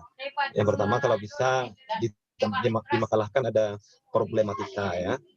Kalau bisa memang ada solusi gitu, sehingga makalah yang kita berikan ini memang betul-betul kajian ilmiah gitu kan, yang mampu menghadirkan solusi untuk kepala sekolah dan pengawas hari ini. Karena bagaimanapun juga yang terjadi di sekolah hari ini, kelemahan-kelemahan yang terjadi di sekolah itu tidak lepas dari peran kepala sekolah, dan juga tidak lepas dari peran pengawas. Kalau bisa memang ada solusi yang sebaiknya gitu kan, untuk pengawas dan juga untuk kepala sekolah. Memang di sekolah fungsi supervisor itu ada pertama di kepala sekolah, yang kedua ada di pengawas. Karena fungsi kepala sekolah itu ya, kalau tidak salah fungsi kepala sekolah yang pertama itu manajerial, yang kedua supervisi, yang ketiga itu namanya kewirausahaan. Itu kalau tidak salah di Fazal 3 itu fungsi kepala sekolah. Kalau fungsi pengawas mungkin banyak lagi itu. Ada fungsi pengawasannya sifatnya manajerial, ada pengawasan yang sifatnya akademik. Kalau manajerial tentu kepala sekolah yang diawasi. Kalau akademik mungkin gurunya yang diawasi. Tadi terlepas dari memang di makalah lebih banyak disorot di sekolah ya. Saya terus terang ini, kalau sekolah hari ini guru itu sangat luar biasa diawasi, sangat luar biasa dijaga, sangat luar biasa dipantau terus gitu kan kualitasnya. Padahal memang banyak hari ini guru itu salah inilah, guru salah itu dalam nilai. Padahal kita tidak bisa melepaskan peran LPTK. LPTK itu dalam hal ini adalah perguruan tinggi yang menghasilkan mereka. Berarti kalau kita salahkan gurunya, ya kan? Sebenarnya yang patut disalahkan itu adalah di perguruan tinggi itu bagaimana? Bagaimana mereka bisa menghasilkan guru-guru yang seperti ini? Tentu output dari perguruan tinggi itu juga kurang bagus, gitu kan? Jadi berhubungan dengan hal itu, Bu Tafiati yang saya tanyakan. Kalau tadi kan di sekolah lebih banyak disorot. Ini kalau di kampus ini kira-kira, ini Bu Tafiati ini mungkin juga sudah sudah banyak pengalamannya di kampus. Kalau bisa saya minta juga, karena memang saya belum paham betul kalau di kampus ini bagaimana. Sebenarnya supervisi di kampus itu bagaimana? Apakah kalau di sekolah kan ada kepala sekolah, ada pengawas ya, itu yang punya hak prerogatif untuk supervisi. Tapi kalau di kampus siapa kira-kira? Adakah pengawas eksternal gitu kan? Pengawas eksternal yang mengawasi dosen yang ngawas di kampus. Karena kan kita tahu nih kalau kampus kan beda-beda. Kalau kadang ngajar tidak sesuai dengan jadwal yang ada. Kalau di sekolah kan tidak bisa. Sekolah jadwalnya hari ini jam sekian, harus masuk. Kalau tidak, nanti anak-anak berkeliaran. Kalau sempat terjadi apa-apa dengan anak-anak yang berkeliaran itu, yang disalahkan adalah gurunya. Kalau di kampus ini bagaimana? Nah, mungkin itu lebih kepada bagaimana supervisi di kampus. Nah, itu mungkin yang saya tanyakan. Terima kasih Bu Teviati dan Pak Masum.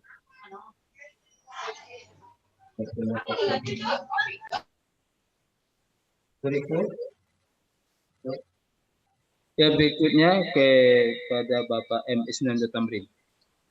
Silakan. Baik, Assalamualaikum warahmatullahi wabarakatuh. Salam. Sebelumnya saya ucapkan terima kasih kepada Pak Prof, Bu Tafiati selaku pemakalah dan Pak Masum selaku moderator. Pertanyaan saya singkat saja. Ini kita akan mengkaji tentang supervisi pendidikan Islam. Kalau dalam kajian keislaman, supervisi ini apa namanya, Bu? Apa misalnya? Mungkin kalau ilmu pendidikan bahasanya supervisi gitu.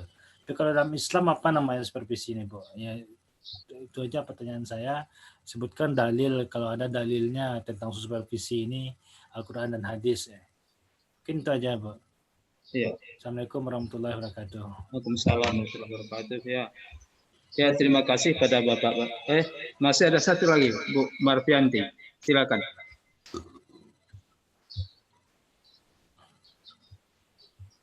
Marfianti. Halo. Marfianti.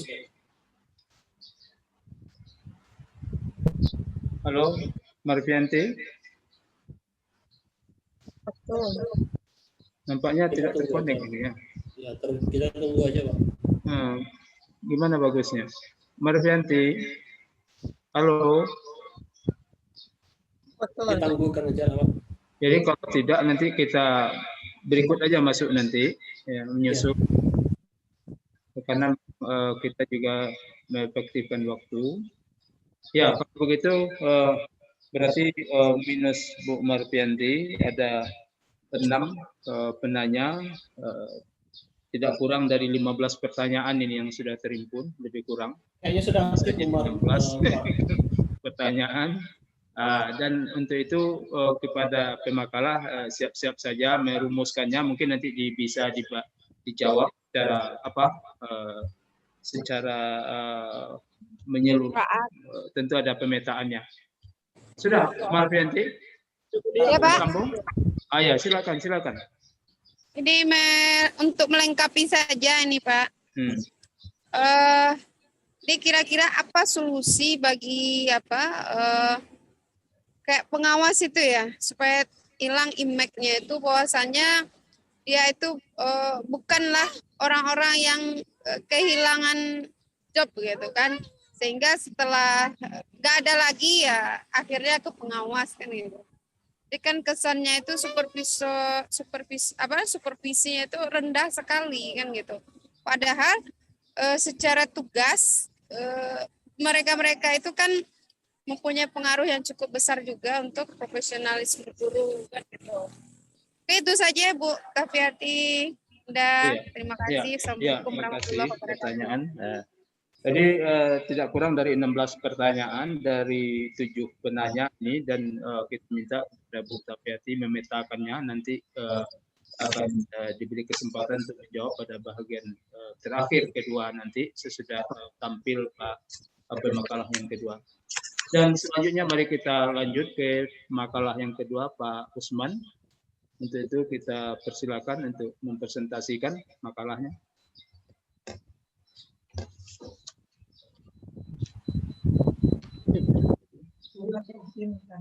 Jadi, mau kasih ya. Jadi ya.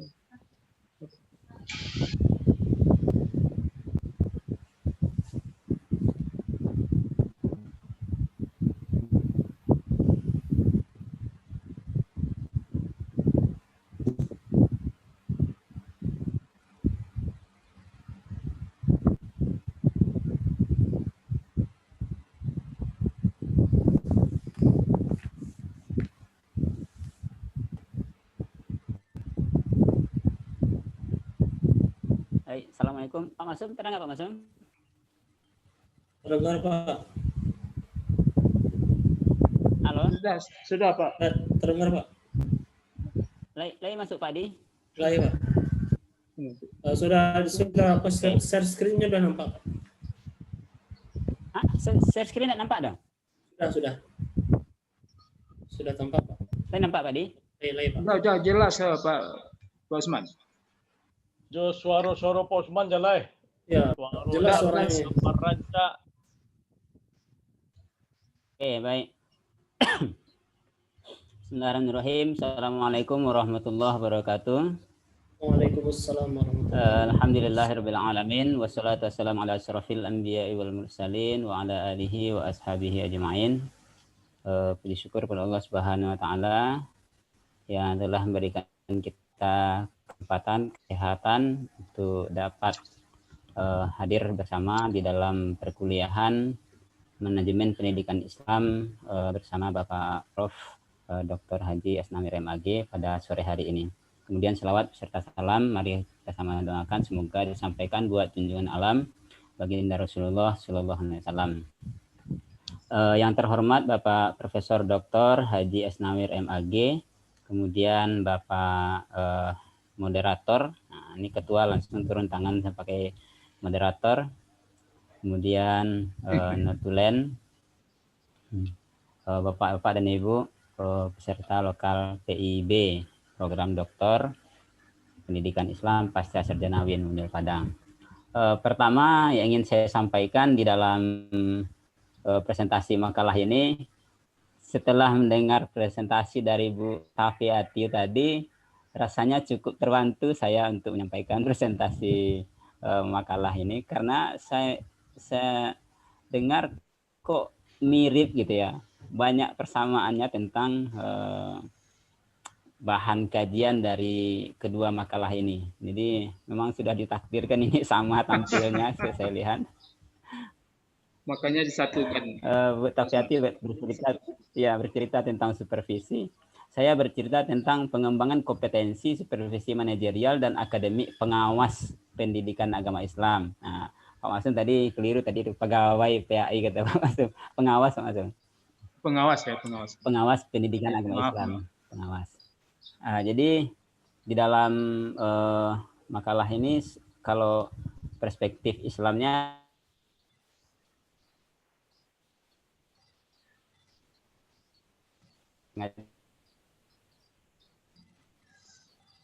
pas disampaikan oleh Bu Tafiati. Baik, latar belakang dari penulisan makalah ini pertama, di sini ada 4. Pertama, peningkatan kualitas pendidikan. Sebagaimana berbagai upaya yang telah dilakukan oleh pemerintah untuk perbaikan atau untuk meningkatkan mutu dari pendidikan yang dilakukan dengan upaya perbaikan sarana, prasarana,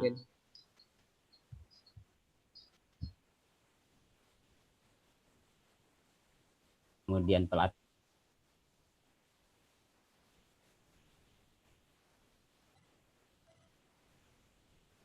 Nah, sehingga eksistensi dan peran pengawas itu tidak diragukan lagi dalam usaha meningkatkan kualitas pendidikan. Yang kedua tentang kompetensi supervisi pengawas. Salah satu sektor yang sangat penting di dalam makalah ini yang menjadi pokok pembahasannya itu adalah tentang kompetensi supervisi pengawas. Nah, pengawas sekolah ini seperti yang ditanya oleh teman-teman tadi, beda pengawas dengan supervisi, ada penilik, ada inspeksi, nah macam-macam tadi. Memang terus terang ketika kita melihat berbagai istilah itu susah juga memberikan penekanan pada masing-masingnya, karena sama halnya ketika kita memahami metode, model, strategi gitu. Jadi sering dipakai istilah orang dengan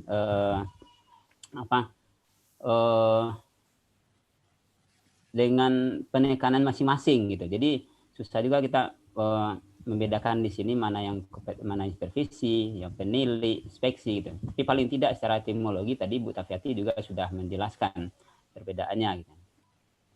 Jadi kompetensi supervisi pengawas di sini, pengawas dituntut harus memiliki kompetensi yang lebih dibandingkan dengan kemampuan tenaga pendidik dan tenaga kependidikan di madrasah atau di sekolah.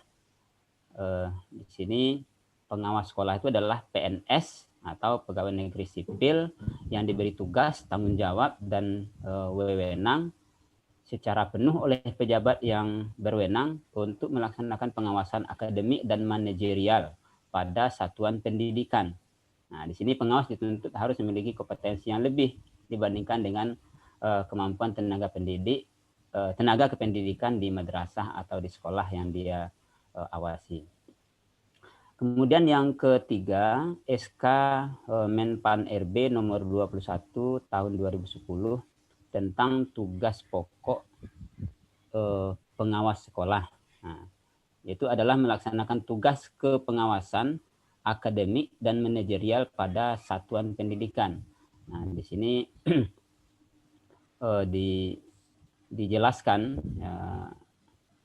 dari SK Menpan RB ini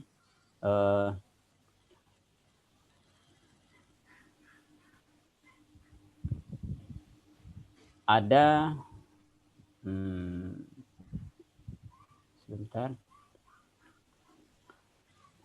Nah, itu melaksanakan tugas kepengawasan akademik dan manajerial pada satuan pendidikan yang meliputi penyusunan program, kemudian pengawasan, pelaksanaan, pembinaan, pemantauan pelaksanaan gitu. 8 standar nasional pendidikan. Nah, itu penilaian pendidikan, pelatihan profesional guru, evaluasi hasil pelaksanaan program, dan pengawasan, serta pelaksanaan tugas pengawasan di daerah khusus.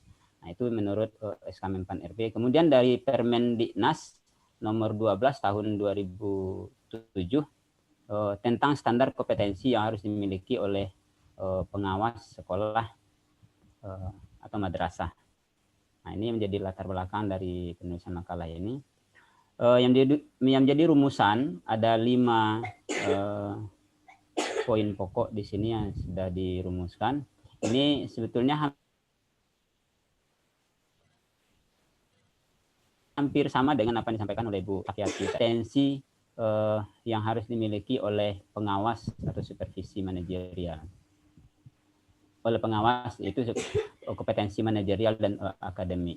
Pertama tentang hakikat supervisi manajerial.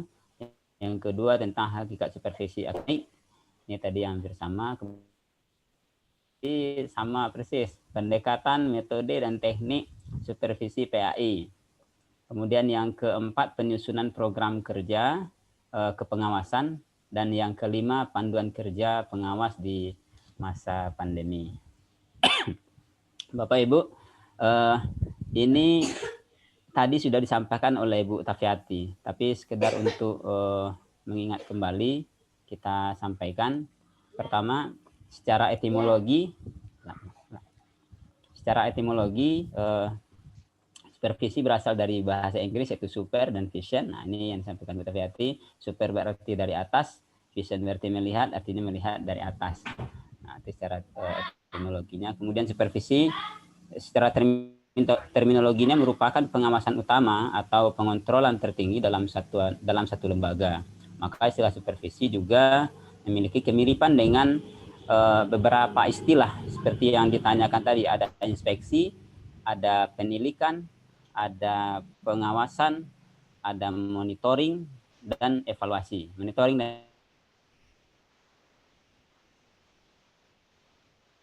kepada usaha perbaikan situasi belajar mengajar. Jadi supervisi adalah bantuan dan bimbingan kepada guru dalam bidang instruksional belajar dan kurikulum dalam usaha mencapai tujuan sekolah. Hakikat supervisi ini tadi inspeksi, penilikan, pengawasan, monitoring, dan evaluasi tadi. Ini kita rumuskan. Pertama inspeksi. Nah, mudah-mudahan nanti Pak M. Nur dari definisi ini bisa kita lihat perbedaannya sedikit. Inspeksi itu merupakan pengawasan yang dilakukan oleh pengawas ini atau inspektur mengenai pelaksanaan ketentuan-ketentuan, aturan-aturan atau undang-undang yang telah ditetapkan. Nah, kata Bu Tafiati tadi penegasannya biasanya inspeksi ini lebih cenderung mencari titik lemah atau kekurangan gitu. Nah, sehingga ketika inspektorat datang itu yang dicari itu ya kelemahan-kelemahan, kekurangan-kekurangan yang ada gitu. Nah, kemudian penilikan pengawasan juga mencari kesalahan dari orang yang diawasi, tetapi juga mencari hal yang baik. Nah, ini bedanya dari inspeksi, mencari hal yang baik untuk dikembangkan dan ditindaklanjuti. Nah, kemudian monitoring atau monitor adalah kegiatan-kegiatan yang dilakukan petugas dalam usaha mengumpulkan data dan informasi yang dijadikan sebagai bahan penilaian. Nah, jadi monitor itu adalah kegiatan-kegiatan yang dilakukan ini sama tadi. Nah, maka supervisi itu semuanya atau lebih dari keempat istilah tadi, di atas dari istilah tadi. Artinya di samping dia mencari kesalahan, kekurangan, kemudian mengawasi, kemudian juga mencari sisi kelebihan gitu ya, untuk ditindaklanjuti gitu ya. Jadi supervisi di sini diartikan paling tinggi ya, paling super gitu ya, paling super di antara yang beberapa istilah yang disampaikan tadi. Nah, dalam makalah ini ada penekanannya tentang kompetensi supervisi manajerial, kemudian kompetensi supervisi akademik. Pertama, supervisi manajerial. Supervisi manajerial adalah pemantauan dan pembinaan terhadap pengelolaan dan administrasi sekolah. Nah, jadi fokus dari supervisi manajerial ini lebih kepada manajemen kurikulum dan pembelajaran, kemudian kesiswaan, kemudian sarana dan prasarana, kemudian ketenagaan, keuangan, hubungan sekolah dengan masyarakat, ada atau tidaknya komite sekolah, dan terakhir tentang layanan khusus. Nah, itu fokus dari kegiatan supervisi manajerial. Kemudian kompetensi yang harus dimiliki oleh kompetensi supervisi manajerial, pertama menguasai menguasai metode, teknik dan prinsip-prinsip supervisi. Ini berdasarkan berdasarkan Permen Diknas nomor 12 tahun 2007.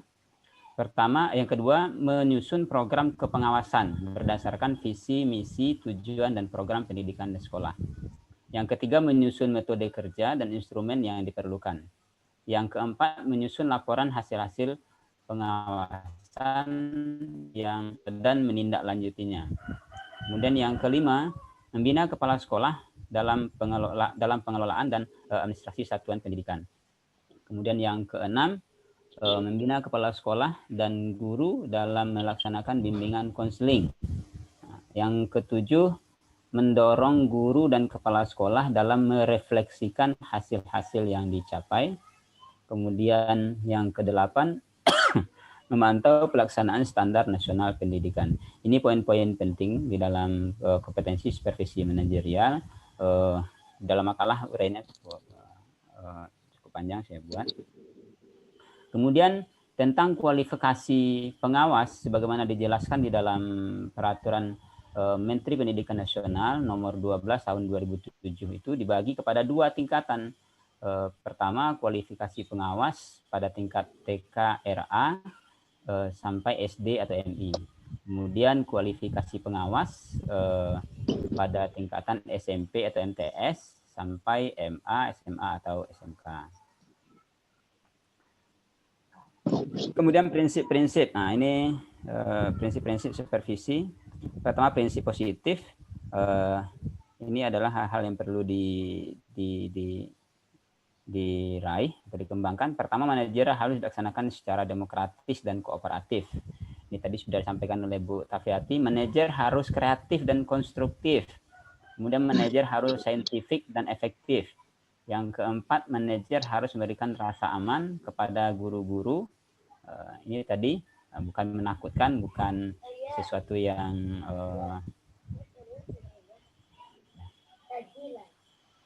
kemudian manajerial yang dilaksanakan, manajer itu berdasarkan kondisi sebenarnya yang dapat dilihat, disaksikan dan diketahui semua personil yang ada.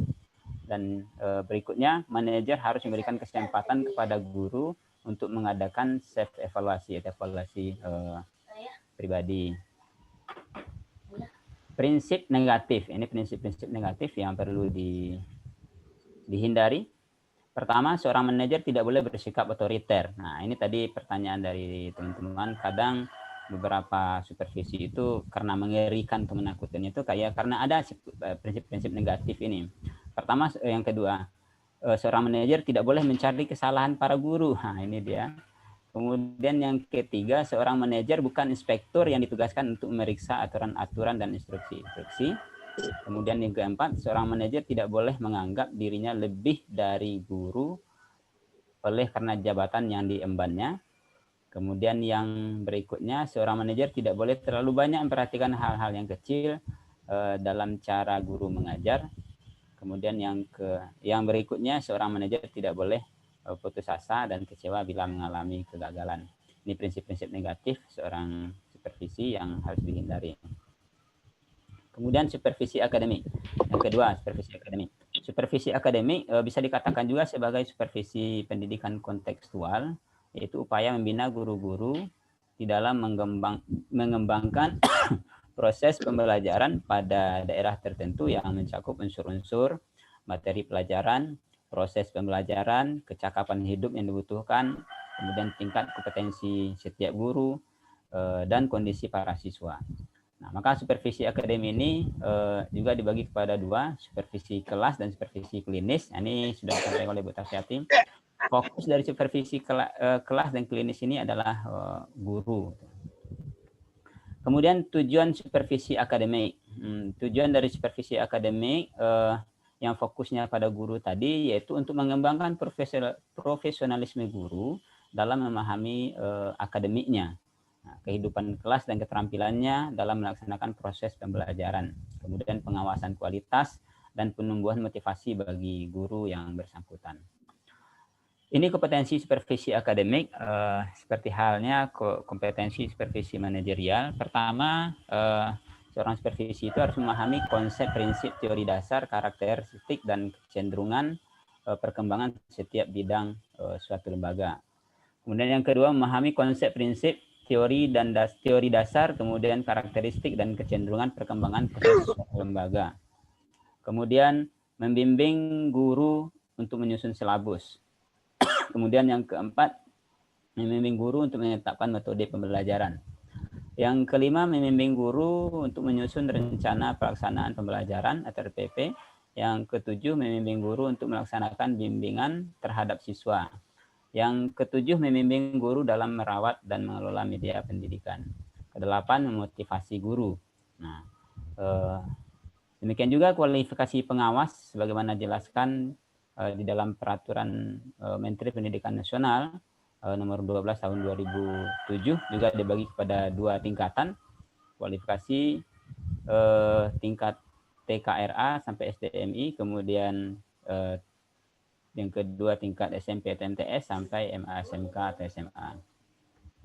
Pendekatan supervisi, ini sudah sampaikan, pendekatan supervisi merupakan tingkah laku supervisor dalam membagi tanggung jawab antara dirinya dengan guru yang sedang disupervisi. Nah, dalam menganalisis dan mengambil keputusan terhadap masalah pembelajaran yang dihadapi guru. Kemudian pendekatan supervisi PAI. Pertama, pendekatan langsung. Jadi pendekatan langsung atau direct service to teacher ini dibagi kepada tiga, direktif, non-direktif, dan kolaboratif. Tanggung jawab lebih banyak kepada supervisor, kalau non-direktifnya tanggung jawab lebih banyak kepada guru, sedangkan kalau kolaboratif itu tanggung jawab terbagi relatif sama antara supervisor dan guru. Yang kedua, pendekatan tidak langsung atau non-direktif atau indirect service to teacher, yaitu pendekatan masalah pembelajaran yang sifatnya tidak langsung menunjukkan pada permasalahan, melainkan seseorang guru bercerita mengemukakan permasalahan yang mereka alami. Yang ketiga, pendekatan tidak langsung atau non-direktif.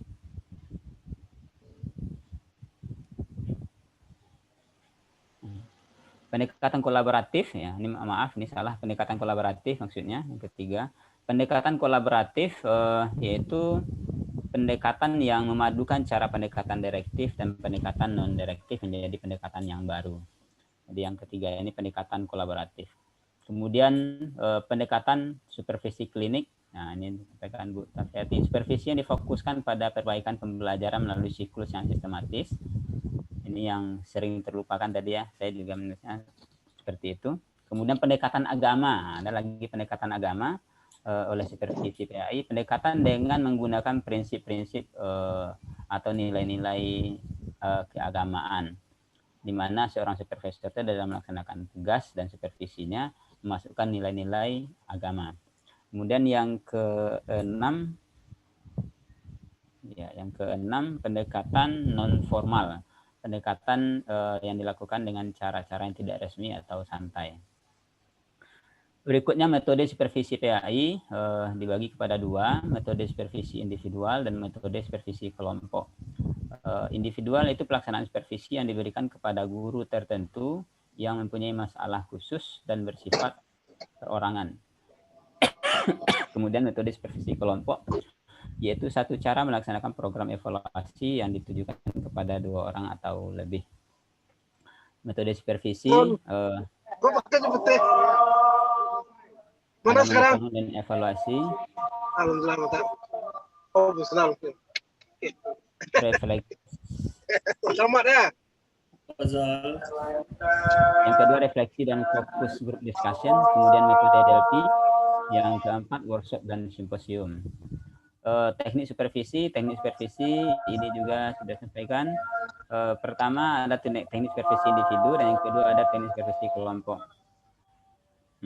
Kunjungan teknik supervisi individu itu bentuknya itu kunjungan kelas, classroom visitation, kemudian kunjungan observation visitation, kemudian pertemuan individual conference, kemudian kunjungan antar kelas dan menilai diri sendiri.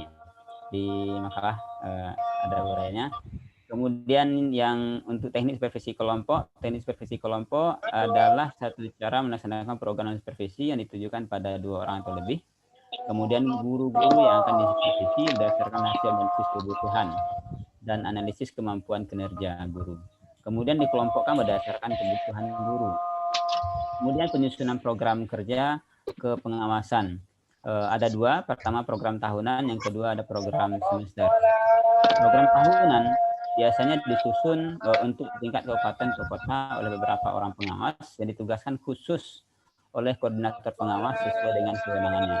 Dan yang kedua program semester. Program semester pengawasan sekolah disusun oleh masing-masing pengawas sekolah sebelum yang bersangkutan melakukan pengawasan. Kemudian langkah-langkah menyusun program tahunan ada 5 tahap. Pertama, mengidentifikasi hasil pengawasan sebelumnya yang dilakukan bidang pendidikan. Kedua, mengolah dan menganalisis hasil pengawasan sebelumnya. Yang ketiga, merumuskan rancangan program tahunan. Yang keempat, mengkoordinasikan rancangan program.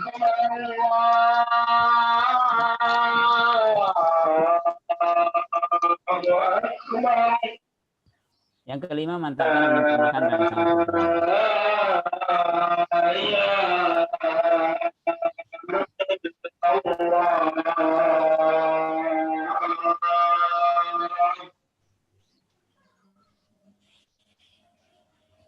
Itu sampai Pak Nando apa gimana? Di mana? Baik, langkah-langkah menyusun program semester. Tadi tahunan kemudian semester, menjabarkan program tahunan dan dikaitkan dengan identitas masalah dari sekolah binaan. Yang kedua, mengolah dan menganalisis hasil identifikasi yang dikaitkan dengan hasil penjabaran program tahunan. Kemudian yang ketiga, merumuskan rancangan program semester. Kemudian yang keempat, menyampaikan dan mengkoordinasikan kepada koordinator pengawas sehingga mendapat masukan dan dukungan. Yang kelima, memantapkan dan menyempurnakan rancangan program. Kalau bisa itu bisa berikutnya panduan kerja pengawas di era pandemi. Ada juga 2. Pertama, pendampingan individual, yang kedua pendampingan kelompok. Nah, pendampingan individual itu beberapa aplikasi dapat digunakan oleh pengawas sekolah dalam melakukan pendampingan kepada kepala sekolah atau guru. Ini beberapa aplikasi yang ditawarkan oleh panduan pengawasan di masa pandemi yang dikeluarkan oleh Dirjen Pendidik saya lupa di makalah. Kemudian ini beberapa aplikasinya: WhatsApp, telepon, SMS, Google Form, kemudian Team, Zoom, Google Meet, Webex dan lain sebagainya. Kemudian pendampingan kelompok, beberapa aplikasi dapat digunakan dalam melakukan pengawasan secara kelompok, diantaranya WhatsApp, Video Call Conference, kemudian Google Form, Microsoft Teams, Zoom, Google Meet, dan Webex dan lain-lain. Langkah-langkah implementasi supervisi manajerial di masa pandemi. Juga ada 3 tahap: tahap perencanaan, tahap pelaksanaan, dan tahap evaluasi. Tahap perencanaan itu mengkaji program supervisi manajerial, kemudian menyelaraskan program supervisi manajerial dengan kondisi dalam rencana kerja PPH. Kemudian yang ketiga, mengidentifikasi akses dan fasilitas internet. Kemudian yang keempat, mengidentifikasi tingkat literasi digital kepala sekolah dan pendidik. Kemudian yang kelima, menyusun instrumen pendukung. Nah, pada tahap pelaksanaan dilakukan peran sebagai coach dan konselor. Kemudian pilih aplikasi online yang tepat dan relevan untuk mendampingi. Kemudian atur jadwal untuk komunikasi secara intensif. Kemudian laksanakan program supervisi sesuai dengan jadwal. Kemudian gunakan instrumen catat masalah atau hambatan yang dihadapi kepala sekolah, guru, dan tenaga kependidikan pada masa pandemi COVID-19. Kemudian berikan alternatif dan solusi dari masalah yang dihadapi kepala sekolah, guru, dan tenaga kependidikan pada masa pandemi. Ini langkah-langkah implementasi profesi akademik di masa pandemi. Juga tahapnya 3. Pertama, tahap persiapan, pelaksanaan, dan pengakhiran. Pada tahap persiapan, pengawas melakukan pengawas sekolah meminta guru atau kelompok guru menyiapkan perangkat pembelajaran di rumah dan mengirimkannya lewat daring. Kemudian guru atau kelompok guru menyiapkan perangkat pembelajaran di rumah dan mengirimkannya lewat daring. Kemudian pengawas sekolah mengoreksi, memberi masukan untuk penyempurnaan RPP belajar di rumah. Kemudian pengawas sekolah mengirimkan RPP yang sudah disempurnakan. Kemudian guru atau kelompok melaksanakan pembelajaran di rumah sesuai dengan RPP yang telah disempurnakan pengawas. Tahap pelaksanaan ada 3. Pertama, guru atau kelompok guru melaksanakan pembelajaran lewat daring. Kedua, pengawas melaksanakan observasi dengan mode daring. Yang ketiga, gunakan instrumen khusus untuk observasi pembelajaran di rumah. Tahap pengakhiran adalah ajaklah guru untuk merefleksikan proses pembelajarannya. Kemudian yang kedua, berikan sarana perbaikan untuk proses pembelajaran berikutnya. Kemudian sepakati untuk dapat bertemu lewat daring untuk pembelajaran berikutnya. Buatlah catatan hasil observasi untuk didokumentasikan sebagai bahan pembinaan untuk kegiatan selanjutnya. Terima kasih. Assalamualaikum warahmatullahi wabarakatuh. Assalamualaikum warahmatullahi wabarakatuh. Mohon dikeluarkan slide-nya. Fazal live streaming. Ya, baik Bapak pemakalah dan Bapak Profesor dan teman-teman yang hadir.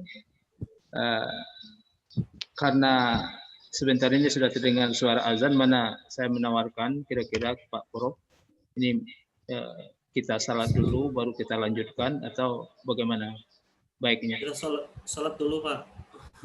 Pak Prof, kita salat dulu bagaimana Pak Prof? Salat dulu. Ya, salat dulu, nanti sudah salat baru dilanjutkan dengan pertanyaan. Ya, oke. Ya, salat sekitar berapa menit? 10 menit ya. Paling lama 10 menit sudah salat datang. cuma perekaan, Pak. Terima kasih Pak Nur. Ya, kita sekitar 10 menit. Ya. Doanya diperpendek aja. Assalamualaikum warahmatullahi wabarakatuh.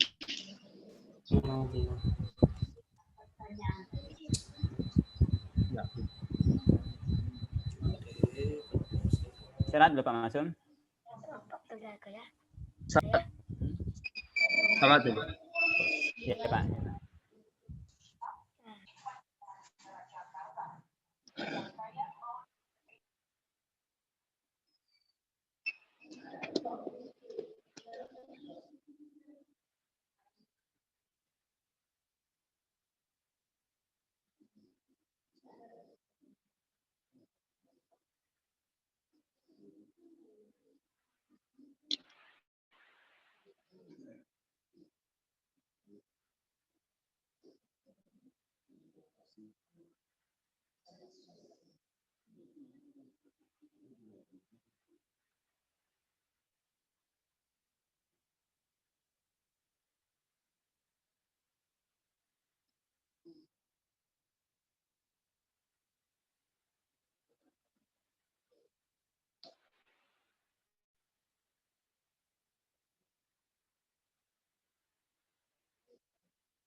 Mari kita luruskan dan berdoa.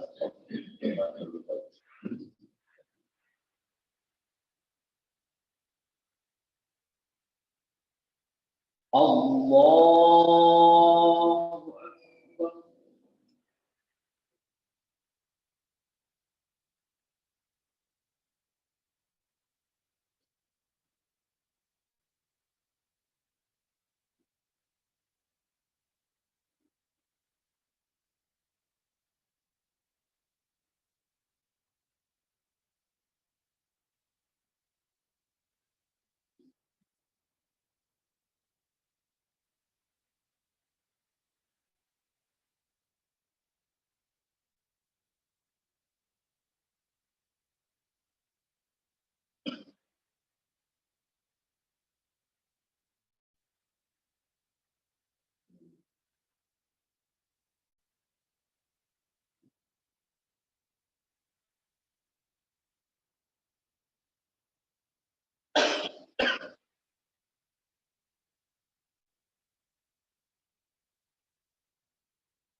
Allahu Akbar.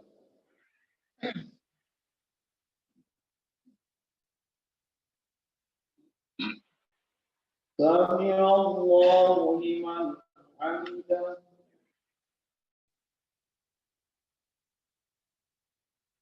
Allahu Akbar.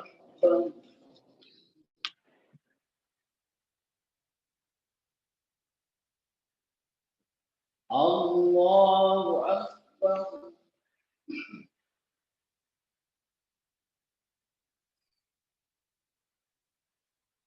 Allahu Akbar.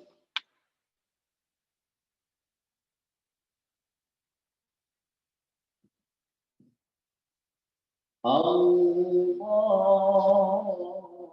Akbar.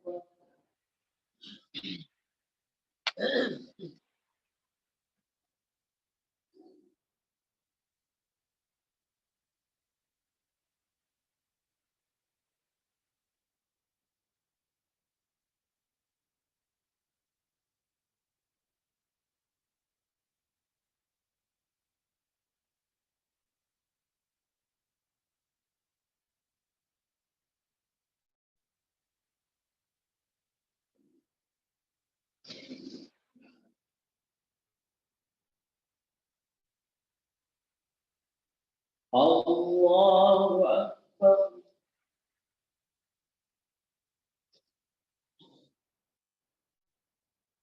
Sami Allahu liman hamidah.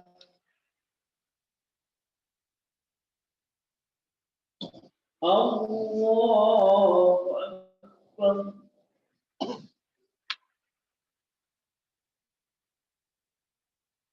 Allahu Akbar.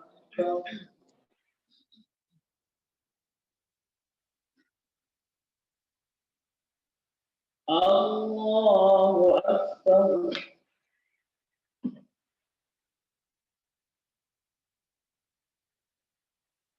Allahu Akbar.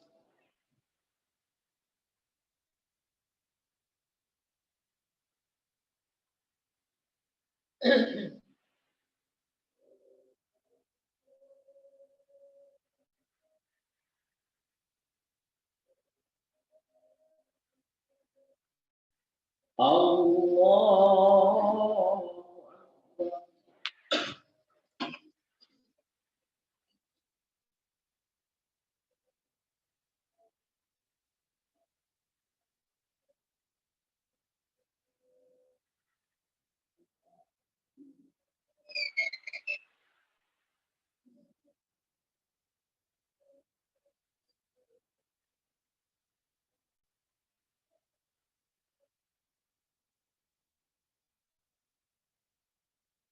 Allahu Akbar.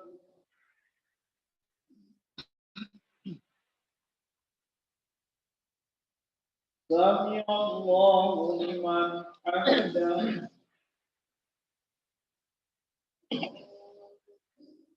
Allahu Akbar.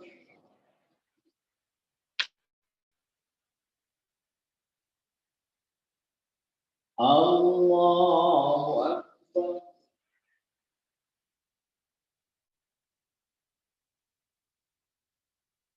Allahu Akbar.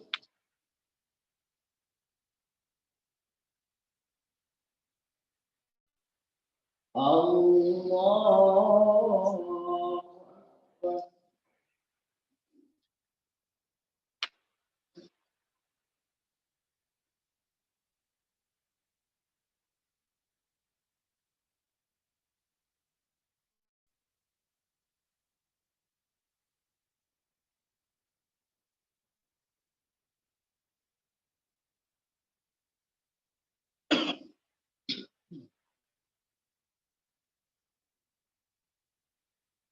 Allahu Akbar.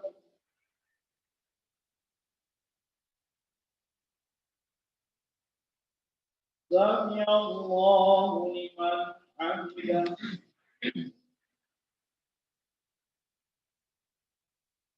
Allahu Akbar.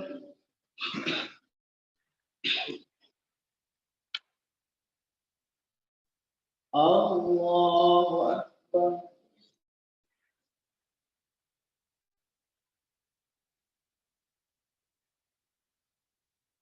Allahu Akbar.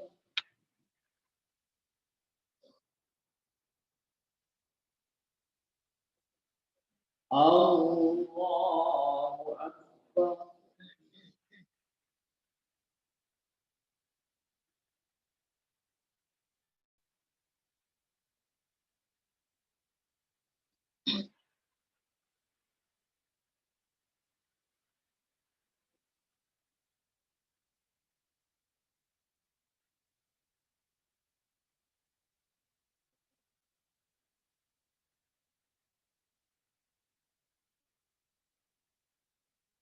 Assalamualaikum warahmatullahi